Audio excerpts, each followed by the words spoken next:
Hey guys, welcome back to my channel. Today we're going to be sitting down and doing another something old, something new video. If you missed my first one, this is basically where I just take a product that is new to me and try it out for you guys, and then add in some of my old favorites as well. So for my something new, I actually have two products kind of that we're using in combination with each other. These are both relatively new to me. First off is the Smashbox Primerizer. I've been using this throughout the month of October. I have some thoughts on this that I definitely will share with you guys. With that, we're also going to be trying out a new foundation. This is the Loreal Infallible Stick Foundation. This is relatively new to drugstores. I think they came out with this probably a month or two ago, possibly more than that, but I've only had mine for a couple of weeks. I've used it once already. The verdict is still out on this product, but I'm going to share that with you guys today. As for my old products, this may seem very boring, but I wanted to pull out my Maybelline Instant Age Rewind Concealer. I've kind of been rediscovering my love for this thing lately. I'm going to talk a little bit about this during this video, why I love this so much, specifically for those of you that maybe have a little bit more mature skin, are dealing with some fine lines under your eyes. I'll just kind of talk to you guys about why I love this so much for me and my very dry, sensitive, aging under eyes. So we have a lot of makeup to apply today, so let's go ahead and get started. So we're going to start off by going in with the Smashbox Primerizer. I have been wanting to try this out for years. I've heard so many people speak so highly of this specifically for people with dry skin, and I am definitely a person with dry skin. I have dry skin pretty much all year long, especially in the winter months. I just find that my skin is so dry, and as I'm getting a little bit older, it's starting to look dry all the time. So I just really wanted to see if this would make a difference in my makeup application, but I definitely have been loving this. It feels amazing on the skin. It just gives your skin kind of like I feel like tacky sounds like a very negative word, but like tacky in the best way. It just feels very like plump and hydrated. As far as making my skin look amazing, I kind of feel like that's one of those things. Nothing's gonna make your skin overnight look totally different. Like it's not gonna transform your skin. So I'm still kind of like waiting to see and try it with different foundations and just get a good sense of if it actually makes my foundation look different. But it definitely feels good on my skin. It keeps me from getting that very kind of cracking, sort of dry, almost like a dry and oily feeling by the end of the day. I find that this does help my skin not feel like that by the end of the day if I'm wearing my makeup all day long. So now we're gonna try out this guy. This is the Loreal Stick Foundation. For this, again, I really have only used it a handful of times. I kind of feel like this shade is a little bit too dark for me. My skin, honestly, every day is getting less and less tan. I don't think I was tan to begin with, but my skin gets so very pasty looking by like the middle of winter. So hopefully this shade will look okay on me. Just kind of tapping this in, almost just pressing it into my skin with this brush. This is the IT Cosmetics Airbrush Flawless Complexion Brush. So I have not tried a lot of stick foundations. I've tried a few of them, and generally my experience has not been very positive when it comes to stick foundations. I remember a year or two ago I tried out one from NYX. I can't remember what it was called, but I really disliked that foundation. It made my skin look 30 years older. I mean, it gave me large pores in areas that I didn't even know I had visible pores. It just looked terrible and heavy and cakey and just like it was floating on top of my skin in the very worst way. So I've kind of steered clear from them since then, but so many people talk about the Hourglass Vanish Stick Foundation. Have any of you guys tried that one? I have not tried it. Again, I hesitate to try it because as much as I feel like everyone raves about it, I know that my skin's a little bit older, and so I feel like I have a little bit more skin concerns than, say, like a 25-year-old that's telling me this is the best foundation they've ever tried. I just don't know that like my skin now, I don't know, could handle that. If you've tried it and you do have a little bit more mature skin, let me know if you think it's worth it, because it's a big price tag on that stick foundation. But I have heard a few people say this one comes close to that one. So I think right now, I mean, it looks really good on my skin. I feel like the real test is a few hours down the road.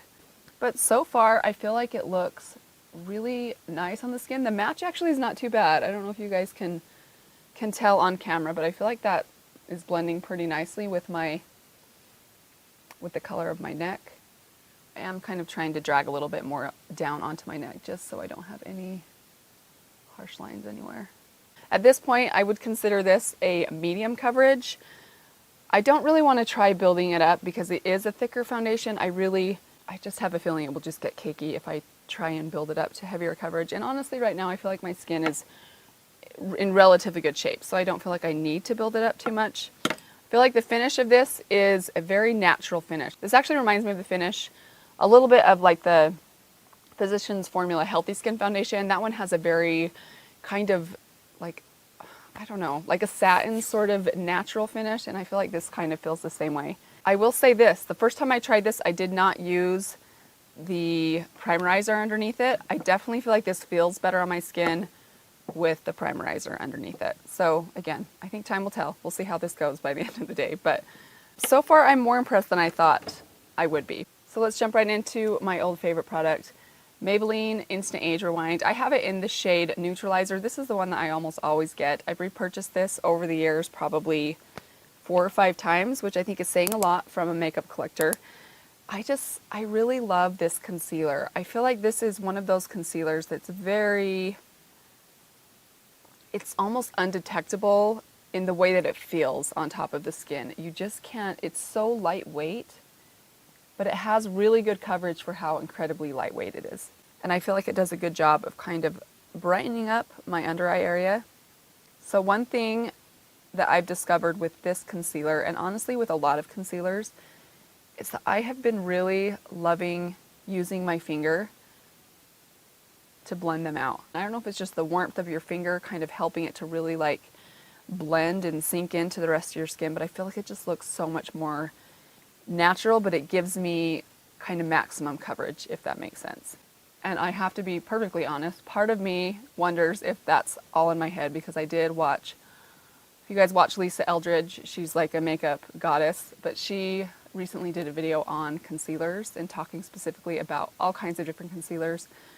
And in that video, she was really pretty consistently using her finger to tap in the concealer. But yeah, I just figured, you know, if Lisa Eldridge is using her finger, then by golly, I'm going to use my finger, because if Lisa Eldridge says put mud on your face, you put mud on your face. I don't know if you guys can tell. I mean, you can see it really cancels out all the discoloration I have under my eyes. I have a lot of hyperpigmentation right here, kind of on my outer eye area, right below my eye. They almost look like freckles. If you guys deal with melasma or hyperpigmentation, you'll know what I'm talking about. But I really feel like this concealer does a really good job of covering those up without getting things to look cakey, which I find to be the most difficult thing, especially in this very delicate area, is getting good coverage and not having things look really heavy and cakey. There's a lot of concealers out there that I really love, that I've kind of fallen in love with, but this is one of the few that when it runs out, I feel like I will immediately repurchase it, even if I have like 4 or 5 other concealers that I like, that I'm working with, because I just don't ever want to be without this concealer, because it's just kind of like it's just one of those foolproof concealers that I know will always get the job done. So before I kind of set things in place with powder, I'm actually going to take my Tarte Shape Tape, and I'm going to use that just a tiny bit on my eyelids, basically as an eyelid primer today. And for this, I'm going to use that back end of my IT Cosmetics brush, and we're just going to kind of blend that in. Now I'm going to set all that in place with my Rimmel Stay Matte Translucent Powder. So there we go. I feel like my under eyes look incredible. It makes me wonder why I keep trying out different concealers, because this honestly works so well for me. But I'm always looking for something that's going to actually take my wrinkles and make them physically disappear.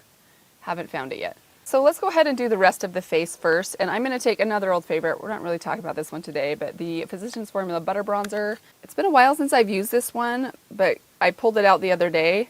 And the moment I opened that lid, I think especially because it's getting colder, I just like, oh, the smell just is incredible. I know there are a few people out there that don't like the smell of the butter bronzer, but I am not one of them. I think this is probably one of the best smelling yummy makeup products I have ever smelled. Guys, so Thanksgiving is coming up next week, probably this week. This video will probably go up the week of Thanksgiving. I am so excited. So I want to ask you guys this question. I know that not everyone celebrates Thanksgiving, but for those of you that do celebrate Thanksgiving, or even just those of you that celebrate this holiday season, what is your favorite pie? I would be curious to know. So I'm actually in charge of making 2 pies for our family dinner. We're actually celebrating Thanksgiving on Wednesday night, the night before Thanksgiving. There's really 3 pies for me that I would say are kind of essential. The first is pumpkin pie. Honestly, I'm not the biggest pumpkin pie fan in the world, but every one of my kids and my husband live for pumpkin pie, so I always have to make a pumpkin pie. But my favorite pie is probably a homemade chocolate cream pie. I'm talking like real mousse with like, you know, egg whites mixed in, and oh, it's my favorite. I love a good chocolate mousse pie. Probably will make one of those. And then also, a couple years ago, I made a homemade banana cream pie, which was also amazing. Thinking about that one, although I'll be honest, I kind of think the Marie Callender's frozen banana cream pie is the best banana cream pie ever. So part of me just wants to go buy one. Homemade pies are a lot of work, and honestly, there's a few times I'm like, when you can buy such yummy frozen pies, why go through the trouble? So yeah, let me know. What pies are you guys going to be eating this holiday season? Or maybe you guys have complete self-control and you won't be eating any pie. I'll be honest, I feel a little sorry for those of you that will not be eating any pie. So for my blush, I'm going to reach for this guy. I have not used these blushes for a long time, and I absolutely love these. This is the Wet n Wild Color Icon blush in the color Mellow Wine. I think that's kind of a funny color for this because I feel like this is a very peachy toned pink. I don't feel like this is very wine colored, but it is beautiful. So we're going to use this one today. This is a very pigmented blush, so I really have to be kind of careful with these. You guys know I don't love super pigmented blushes. I like more buildable blushes, but I just wanted to try this one today, and I feel like the color should be perfect. Okay, for my highlighter today, I'm going to go in with my Stila Heaven's Hue highlighter. I have to say, this highlighter I feel like is a little bit of a regret for me. Not that I don't like it, it's just, it's so incredibly subtle. The one that I have is in the color Brilliance. A lot of people actually talk about the more white toned one and how it's kind of a dupe for the new Fenty highlighter. So part of me is kind of kicking myself that I didn't get that shade instead. A part of me is kicking myself that I didn't just get the Becca's Opal, which is what I actually had in my Ulta bag before I went back and traded it out for this one. I don't know why. I kind of wish I would have just got Opal. I don't know. Let me know if you guys have tried these highlights, what you think. They definitely are subtle. I mean, which I like a subtle highlight, I think, for like every day. But if I'm going to invest the money into a higher end highlight, I want it to like really do something for me. If you're someone that really dislikes very intense highlight, I think you probably would like this highlight. Because it definitely looks more, it almost reminds me of the look of like a cream highlight. It just looks a little bit more like it's coming from your skin. And I know that sounds like amazing, right? But I feel like I don't get as much bang for my buck if the highlight doesn't really like do something intense. I know that's kind of a stupid way to think, but I'm going to take a little bit on my ring finger and just kind of right on the Cupid's bow. So I recently read a comment in someone else's video that talked about how they felt like the nose highlight trend just needed to die because it looked so ridiculous. There was a part of me that kind of died inside when they said that because I love highlighting my nose. So let's move on to the eyes. I'm going to be using my Juvia's Place palette today. I want to do something kind of neutral today, but I do want to use this green probably on my lower lash line, possibly on my lower and upper lash line. I mean, I'm wearing a green sweater today. Is that too matchy-matchy? We're going to give it a try. So I'm hoping this look will be something that will kind of inspire those of you that are a little bit intimidated by color and how to use color and maybe don't like putting it all over their eyelids. I'm definitely one of those people. So we're kind of going to do something a little bit more subtle with these colors today. So I'm going to start off by going into this transition shade, Madagascar. I'm going to take that on my Morphe M504 brush. And we're just going to really kind of slowly build this up in the crease. So I don't want a lot of intensity in my crease or on my lid because I want the color on the lash line to really kind of be the star of the show.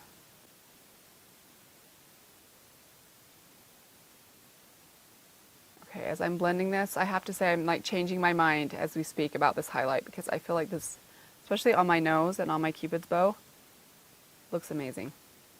Maybe I do like that highlighter. I need to give it more of a shot.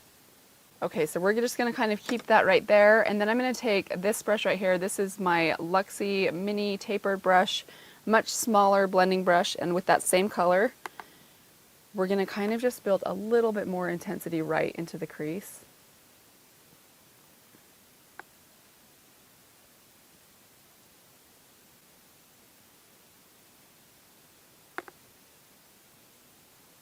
So on my lid, I want to keep things very kind of neutral and matte. And then we're going to add a little bit of shimmer on the inner corner.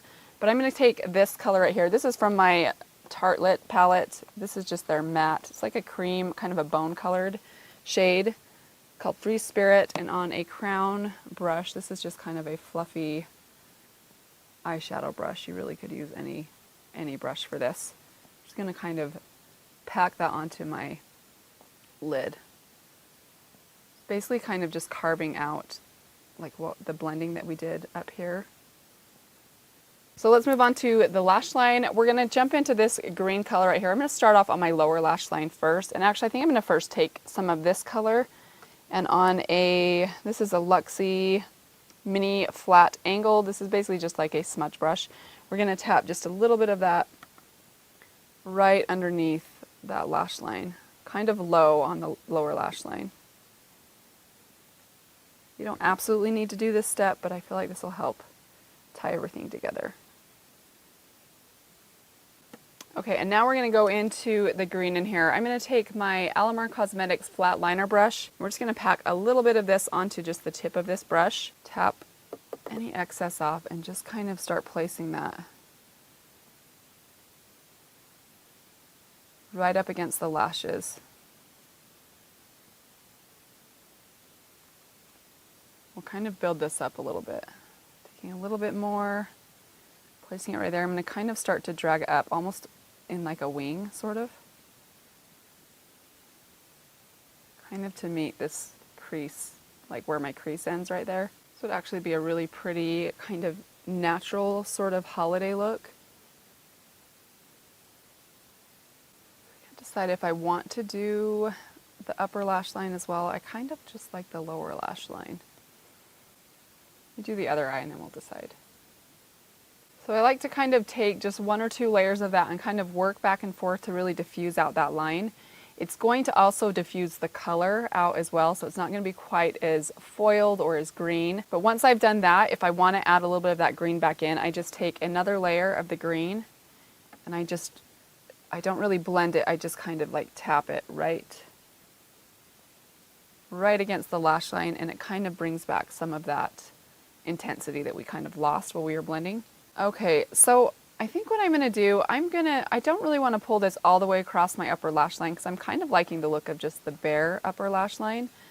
You certainly could do that if you like more of like a rimmed kind of look. We're actually getting ready to go out for a lunch date today, so I really don't want to have too intense of makeup. And I know that this probably doesn't look very intense on camera, but I also know that when I go upstairs into natural lighting, things seem to look a little bit more intense in natural light than they do in front of studio light. So I'm going to kind of keep things pretty subtle, but I do think I'm going to add just a little bit to my very top outer corner, just to kind of connect over to that kind of little wing we have going on there. So I think I'm going to go in with a wet brush and just add a little bit more to that lower lash line. I feel like on camera it's hardly showing up at all. In person it's very, very green. It's really pretty and intense, but my lights might just be a little bit too bright. Now I'm going to go into this shade right here, Zuri. This is just the champagne, and with my pinky finger, I'm just going to tap that right on my inner corner. So I feel like that looks super natural, but you definitely can still see the green. I think this is kind of the perfect way to dip your toes into color if you're a little bit intimidated by color. I feel like this is the perfect way to pull it off. So now I'm just going to add a little bit of liner to my upper waterline, and then I'm going to add some mascara, and I will be right back. All right, guys, so this is the completed look. So I forgot to mention, did I mention I use my IT Cosmetics Superhero Mascara? I may have mentioned that. And then on my lips, I went in with my Ofra Liquid Lipstick in the color Verona, and then topped that off with the Maybelline Baby Lips in the color Toasted Taupe. I actually love this lip combination. I'll be honest, I'm not like wild about this Ofra Liquid Lipstick, the color of it, but with this one on top of it to kind of tone things down, make it a little bit glossy, I think it's so pretty. So a couple more things to know as far as the new products that I use today. I will say this, I am loving how my foundation looks right now. I mean, I know it's only been on for about 30 or 40 minutes, but I definitely think that using the primerizer underneath the foundation stick, I like it a lot more with this primer underneath. So I would say this, if you have dry skin and you're wanting to try out this foundation stick, Again, I haven't tried this out enough to where I feel like I can say, hey, totally go for it. But I do think a hydrating primer underneath this definitely makes a difference. I know I'm not going to be able to do a check-in at the end of the day because we're doing a birthday party for my son tonight, but I will let you guys know in the comments below how this wore throughout the day and what I thought of it by the end of the day, if anything happens to change. But that is it for today's video. If you guys have any video ideas or recommendations for coming videos, especially for the period of time leading up to Christmas, please let me know in the comments below. I love hearing your guys' recommendations, your video ideas. It's super fun for me. I really want to film things that you guys want to see. So don't hesitate to leave me a comment below. And if you are not subscribed to my channel already, I hope that you will hit that red subscribe button. Thank you guys so much for joining me today, and I will see you guys very soon. Bye. I'm going to use a black, this is the L'Oreal Infallible Longwear something black liner.